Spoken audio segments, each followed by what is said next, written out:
அவனுடைய லைஃப்ல நீங்க பாத்தீங்கன்னா அவன் சம்பாதிக்க ஆரம்பிக்கிறான். அவன் சம்பாதிக்க ஆரம்பிக்கும் போது எதுக்காக சம்பாதிக்கிறான் அப்படின்னு சொல்லி சொன்னா, அவங்க மாமனார் சொல்லுவாரு, நீ ஒரு 7 வருஷம் என்கிட்ட வேலை செய்ப்பா. எதுக்காக வேலை செய்யனா, உனக்கு மனைவி கிடைக்கிறதுக்காக வேலை செய். உனக்கு மனைவி கிடைக்கிறதுக்காக வேலை செய். 7 வருஷம் முடிஞ்ச உடனே மாத்தி கல்யாணம் பண்ணி விட்டுருவாங்க. மறுபடியும் 7 வருஷம் வேலை செய்வான். 14 வருஷம் வேலை செய்வான்.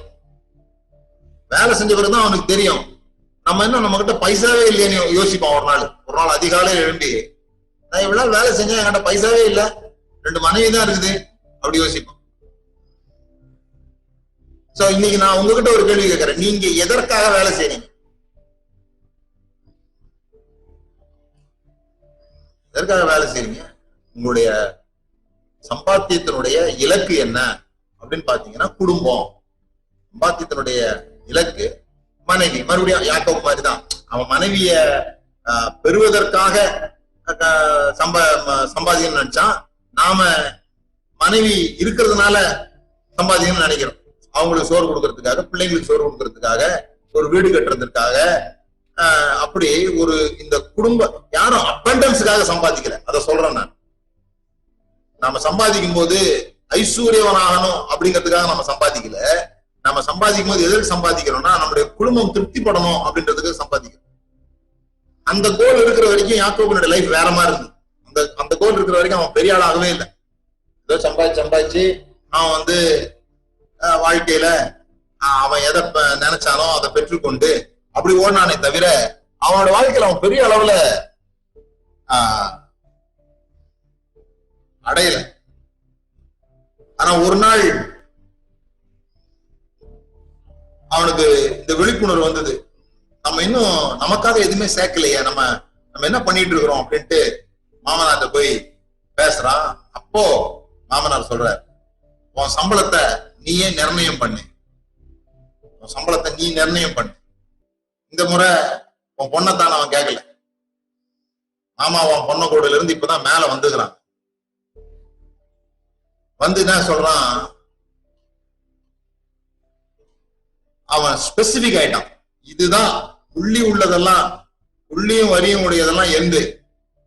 சோ எப்போ நாம ஐஸ்வர்யத்தை அடையிறோம், எப்போ இந்த மகிமைய டான்ஜிபிளா மாத்திரம்னு சொன்னா, when we are specific about our goals, நம்முடைய இலக்குகளிலே நாம் தீர்மானம் உடையவர்களாக, இதுதான் வேணும், எப்படியாவது என்னை ஆசீர்வதி ஆண்டவரே, எப்படியாவது ஏதாவது செய்யும், எப்படியாவது செய்யும் அப்படிங்கறதுல இருந்து மாறி, இதுதான் வேண்டும், இப்படிதான் எனக்கு செய்யணும் அப்படி நாம கேட்க கற்றுக்கொள்ளும் பொழுது நம்முடைய எனர்ஜியை நம்ம சரியான விதத்துல போக்கஸ் பண்ணும்.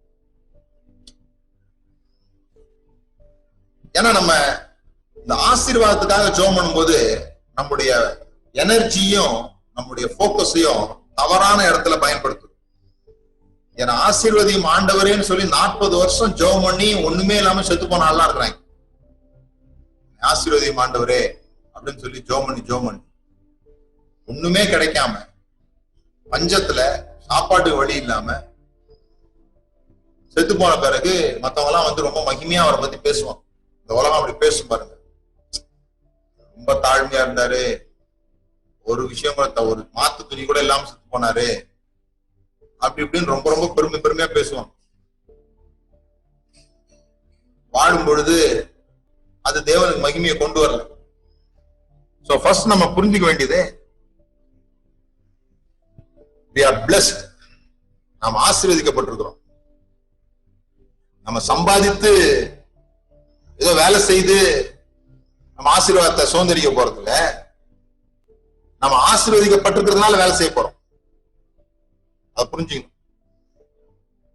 நான் ஆசீர்வதிக்கப்பட்டிருக்கிறேன்றதை நீங்க யோசிக்கும் போது ஆப்பர்ச்சுனிட்டிஸ், சந்தர்ப்பங்கள் நம்ம கண்களுக்கு தெரிய ஆரம்பிக்கும். இல்லைன்னா ஆசீர்வதிக்கணும் ஆசீர்வாதத்து மேல நம்ம கண்ணு இருக்குமே தவிர சந்தர்ப்பங்கள் மேல நம்ம கண்ணு போகாது. இப்ப நான் ஆசீர்வதிக்கப்பட்டுட்டேன்றதை நம்பும் போது என்னுடைய ஆசீர்வாதத்தை எதுல முதலீடு செய்கிறது?